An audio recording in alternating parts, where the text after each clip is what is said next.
হাফিজ কারি মৌলানা বালা ব্যাপারে বলো, ও মৌলানা সাহেব হাফেজ সাহেব, আমার আব্দুর রহমানকে কিছু মুন্সি মানসা বানিয়ে দাও। এনার জীবনে তো কিছু করে খাওয়া লাগবে, যতদিন ইনি কোরআনের হাফেজ হবে না অতদিন ছুটি দিবেন না। সত্যি ছেলেটা একটু থোকরা, হুজুর কাজ পড়ো আলিফ ও আলিফ হয়ে ফেলে। হুজুর দেখে সত্যি ইনি থোকলা, পড়তে পারে না। হুজুর কিলাইতে কিলাইতে কিলাইতে হুজুরকে পালে হুজুর আলিফ, যেরকম সুবহানাল্লাহ। আস্তে আস্তে ছেলেটা কোরআন শরীফ নাই। উস্তাদ বলে, আব্দুর রহমান, তোমার বাবা প্রতিশ্রুতি দিয়ে গেছে রে, যতদিন তুমি কোরআনের হাফেজ হও নাই অতদিন এই মাদ্রাসা থেকে ছুটি হবে না। আব্দুর রহমান কাঁদে, আল্লাহ তুমি আমার জবানটা খুলে দিয়ে, আল্লাহ আমার বাবা আমাকে ঘৃণা মনে করে। আব্দুর রহমান আস্তে আস্তে রে ওই নুরানি পরীক্ষাটা পড়ে আল্লাহ কোরআন হাতে প্রথম দিন নেয়, আল্লাহ কাছে কান্দি কান্দি পড়ে আলিফ লাম মিম। তাই তিনি আল্লাহ আমার জবানটা তুমি খুলে দাও, আল্লাহ আমি তাড়াতাড়ি যেতে এই কোরআনের হাফেজ হতে পারি। এক দুই পারা মুখস্থ হয়ে গেল। সব বন্ধুরা বেডিং পত্র সামান পত্র বাঁধে, ও ভাই তোরা কোথায় যাবেন? রমজান মাস সামনে আর 10 দিন আছে, কাল থেকে মাদ্রাসা বন্ধ হবে, আমরা চলে যাব রমজান বেরিয়ে নামাজ পড়ে আলো। আব্দুর রহমান দৌড়ি উস্তাদ দিকে বল, হুজুর ওনারা বেডিং পত্র বানতেছে, আমিও বানি। উস্তাদ বলছে, না না না, তোর জন্য ছুটি হবে না, আমরা দুই উস্তাদ এখানে তারাবি পড়াবো, তোকে তারা প্রাইভেট হিসেবে পড়াবো। যেরকম সুবহানাল্লাহ। সব বন্ধু কোরআন ছুটি নিয়ে বাড়ি থেকে আবার আসলে একটা বছর চলে যায়। উস্তাদজি আমার আব্বা নাক দেখার মন চলছে, আমার মাটা দেখার মন চলছে, একটা দিন কি ছুটি হবে না। উস্তাদ বলছে, বেচারে যতদিন তুমি পূর্ণিম হাফেজ হও নাই অতদিন তোর ছুটি হবে না। ব্যাপারী তোর আব্বার সাথে আমার কথাবার্তা হয়েছে, যেদিন তুমি 30 পারা হাফেজ হয়ে যাবি রে বেটা, সেই দিন তোর ছুটি হয়ে যাবে। 2 বছর 3 বছর চলে যায়, 15 পারা পার হয়ে যায়। আল্লাহ বলে, আজরাইল তাড়াতাড়ি সারে। ব্যাপারী সারে বেটা অহংকার করে রে, এই বান্দাটার নাম একটা দিনও মুখে নেয় না, ছোট বেটাটার নাম মুখে একদিনও নেয় না। তাড়াতাড়ি চালটা কাবাজ করে নিয়ে ব্যাপারী ওই তো রাত্রিকালে মা কান্দে, ডাক্তারকে ফোন করে শিলিগুড়ি, ছোট ছেলে শিয়ালদাতে ফোন করে, মেজো ছেলে দারগাকে খড়গপুরতে ফোন করে। মাস্টার তো বাড়ির সামনে থাকে। বড় ছেলে বলে, আম্মা কান্দিস না, আমি তৎক্ষণাতে প্লেনে টিকিট করে যাইতেছি মা ধর্মতলায়। মেজো ছেলে বলে, মা কান্দিস না মা, এখন আমি যেতেছি মা সুপার ফাস্ট ট্রেন ধরে মা। তারও ছেলে বাড়ি থেকে আসলেন। ব্যাপারী সকালবেলা গোসল শুরু হয়ে গেছেন, ইমাম সাহেব গোসল দিয়ে দেয়। ব্যাপারীর স্ত্রী দেয়া বলে, ও ইমাম সাহেব, আমার 4 সন্তান বাড়ি দিয়ে আসতেছে, বড় ছেলে বলছে, ইঞ্জিনিয়ার রে, আমি ডাক্তার এমন কাপড় নিয়েছি আব্বা চলে, এই বললাতে এমন কাপড় পরে কেউ কবরে যেতে পারে না। ইঞ্জিনিয়ার, তুমি কলকাতা শহরে শিয়ালদা হাওড়াতে এমন আতর গোলাপ দাও যাতে বললার মানুষ এমন কাপড় আতর গোলাপ কেউ লাগায় নাই। হায়ের সবাই বাড়ি চলে আসলো। ব্যাপারে সে স্ত্রী বলে, ইমাম সাহেব, এই ডাক্তারকে আমি পেটে জায়গা দিয়েছিলাম, ইঞ্জিনিয়ারকে পেটে জায়গা দিয়েছিলাম, এই দারগাকে পেটে জায়গা দিয়েছিলাম, এই মাস্টারকে পেটে জায়গা দিয়েছিলাম, আব্দুর রহমান পাগলাকে আমি না পেটে জায়গা দিয়েছিলাম। আইমান, চারটে সন্তান বাড়ি আসলো রে, আমার হাফেজ আব্দুর রহমান কেন বাড়ি আসলো না? আমার ব্যাপারে কোনদিন বলে যায় নাই কোন মাদ্রাসায় রাখতে।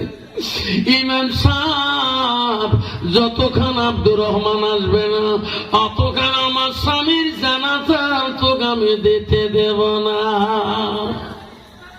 দিতে পারবে? ইমাম সাহেব বলছে, চাচি আম্মা, আমি জানি তোমার আব্দুর রহমান কোন মাদ্রাসা আমার ব্যাপারে বলে গেছে, তাড়াতাড়ি খবর কর। ইমাম সাহেব টেলিফোন লাগাইলে মাদ্রাসার হুজুরের কাছে, কে গো? হুজুর, আব্দুর রহমান মাদ্রাসায় আছে? আছে, কোরআন ক্লাসে কোরআন মুখস্থ দিতেছে।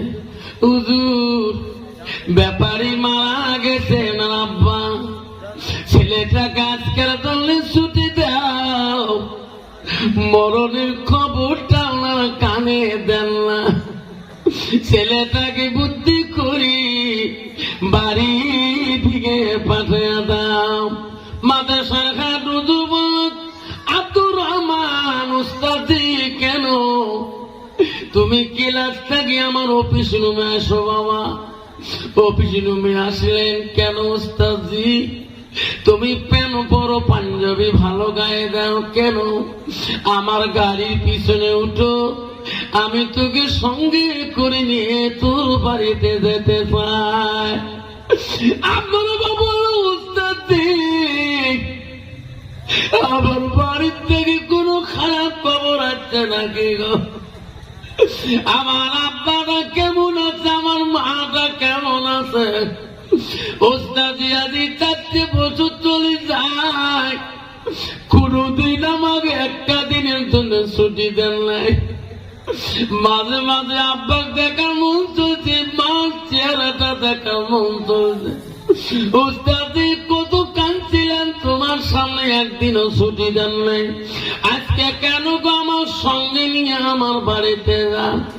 আমার বাড়ির থেকে কোনো টেলিফোনে খারাপ খবর আসছে নাকি? ওস্তাদের সামনে কাঁদে রে। ওস্তাদ বলে রে, এখনই যদি মৃত্যুর খবরটা দে, এই সন্তানটা বাড়ি নেওয়া বড় মুশকিল হয়ে যাবে। ওস্তাদ বললো, বেটা কান্দিস না, আমার আজকে মনটা চলছে রে, তোকে নিয়ে যাব তোর বাড়িতে। বারো বারো বলো, ওস্তাদজি আমার মন কেন বা কাঁদতেছে? আমার বাড়িতে কোন দুর্ঘটনা হয়েছে নাকি? ওস্তাদ বলা, বেটারে পরে খুলি বলবো, গাড়ির পিছনে তুমি বসো। বেটা গাড়ির পিছনে বসলে ওস্তাদি গাড়ি চালায়, গেটে যাইতে কান্দে। ওস্তাদি এখনো খুলি বলেন না। ওস্তাদি খুলি বলেন গো, আমার বাড়িতে কি দুর্ঘটনা হয়েছে?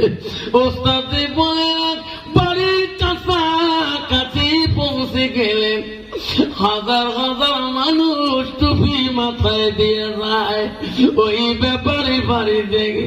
ওস্তাদি গো, এত মানুষ আমার বাড়ি টুপি মাথায় দিয়ে কেন যায়? তখন উস্তাদ বলে, বেটা এতক্ষণ খুলি বলি নাই, তোমার আব্বা গত রাত্রি সবে সাদেকের টামিনতে ইন্তেকাল হয়েছে, ওই মানুষগুলা তোর আব্বাকে জানাজারে দিতে না। উস্তাদের গাড়ি ইত্যাদি লাভ দিয়ে চাপে আলামিয়া সুজায় দৌড়ে মা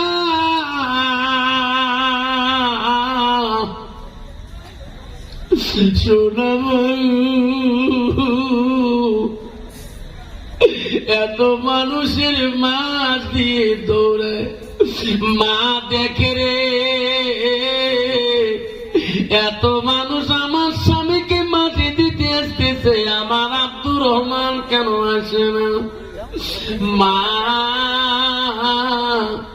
বহুদূর থেকে দেখতেছে আব্দুর রহমান পাগলা মতন করে দৌড়াতেছে, দৌড়ে আসিয়া মা পায়ের মধ্যে পড়ে গেল। সোনা আম্মা গো, আমার আব্বাটা কোথায় আছে? মা কেন্দে কেন্দে বলে, এ বেটা, তোমার আব্বাকে জনমের গোসল দিয়েছে রে, ওই যে খাটের উপরে ঘুমিয়ে গেছে, আর জীবনে ঘুম ভাঙবে না। দৌড়ে যা আব্বার খাটটা ধরে বলে, আব্বু, বড় বেটার প্রশংসা কইছ গো, ছোট বেটার মেজো বেটার প্রশংসা করছ, পুলিশের প্রশংসা করছ, মাস্টারের প্রশংসা করছ, আমার নাম নিতে তুমি ঘৃণা পাইছো। আব্বু, আজকে আমি কোরআনের হাফেজ হয়ে আসলাম, আব্বু আমার কোরআনকে পড়া তুমি শুনবা না? আব্বু রে, আমি কোরআন পড়ি, তুমি শোনো। আব্বু, আজকে আমার কোরআন পড়া কে শুনবে? আব্বু তো নাই, কান্দে রে শোনাবো। একটা দিন মাদ্রাসায় দেখলি না, কি খাইলাম কি পড়লাম। ও আব্বু গো, আজকে আমার আগে সারি চলে গেলি, আমার কোরআন পড়া তুমি শুনবি না? ডাক্তার বলে, ইঞ্জিনিয়ার কেন? মানুষ এসে গেছে। ইঞ্জিনিয়ার বলে, ডাক্তারে আব্বা জানাজারটা দিয়ে দে। তুই বড় ছেলে, জ্ঞান বেশি, ডাক্তারে পাস করছো। ডাক্তার বলে, ইঞ্জিনিয়ার মাপ চাই, আব্বার সামনে দাঁড়ার মতন আমার এলেম কালাম নাই, ওই বিদ্যা আব্বা শিখাই নাই। ইঞ্জিনিয়ার তুমি যাও। ইঞ্জিনিয়ার বলে, আমিও তো জানি না। দারগা বাবু তুমি যাও। দারগা বলে, না না, আমি তো পারবই না। মাস্টার তুমি যাও। মাস্টার বলে, আমি মুর্দা দেখলে ভয় খাই। যাবে কে গো? ওই হাফেজ সাহেব বলে, ভাইরা, আমার আব্বা তোমাদেরকে পড়াইতে যত লাখ লাখ টাকা খরচ করেছে, আজকে আব্বার সামনে দাঁড়ার মতন তোমার কাছে এলেন নাই, তোরা আমার পিছনে দাঁড়া। যে আব্বা আমার একদিনও খবর দেয় নাই, আজকে আমার আব্বার সামনে দাঁড়ার মতন বিদ্যা আল্লাহ কোরআন শিখে দিয়ে গেছে, আমি আব্বার জানাজা আমি পড়াবো।